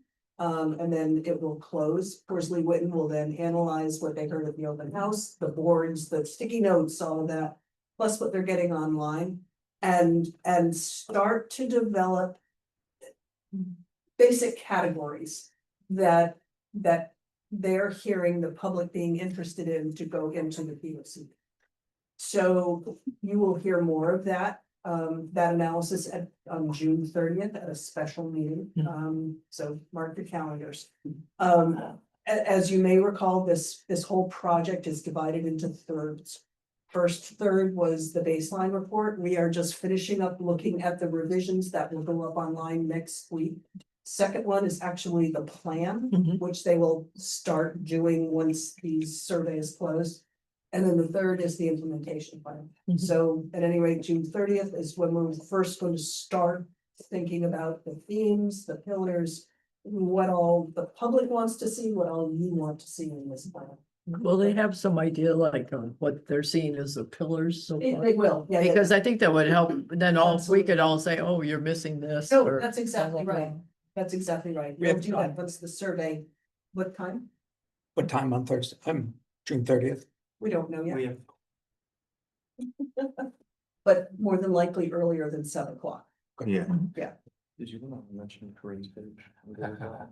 Oh, yeah, and if, sure, and if anybody is interested in the Pleasant Valley School project, there's also a project page up on Greater Groton that has all the information that's going on tonight and anything you want to know about. the Okay. project. Great. And was there more than one bidder on that project? I think they had a number of respondents, and the committee that reviews it all. Council only wanted one recommendation, so that's what they got. Then is it possible for us to see who all was Not their yet. proposals? Not yet. I mean, once you, I guess, award the bid, Then right? absolutely. Then we could everything's- see that. Everything. That was really my question. Okay. Yep. Thanks. Yeah. All right. Anything else? Yep, last Okay. thing. Okay. So we did choose a consultant team for the missing middle, the DoD grant, so it's $350,000. Studying missing middle housing and Groton opportunities, potential, things like that. We had 3 really strong proposals, interviewed them, and selected the consultant team of Horsley Witten. Oh, what a surprise. But their selected team, the sub-consultants that they had are national leaders, regional leaders on this stuff, between the architect firms that they have that are pretty much consistently, Mhm. you know, doing these kinds of projects, and community engagement sub-consultants, just really, really strong across the board. And I think we're all really confident in the team that we selected. So that's going to be starting off really quickly. And as part of that, we will, I don't think we've quite sorted out what a steering committee or technical review committee will have. I think we're meeting with Horsley Witten next week to go over that in more detail, but likely need 1 or 2 planning and zoning commission members to be a part of that. Great. But yeah. Sounds good. Okay, anything else? Dave, you have anything? All right. So at this point, Move to adjourn. I'll entertain. Okay, I'll move. Do I hear a second? Second. Thank you, Jim. Okay. Thanks to all of you.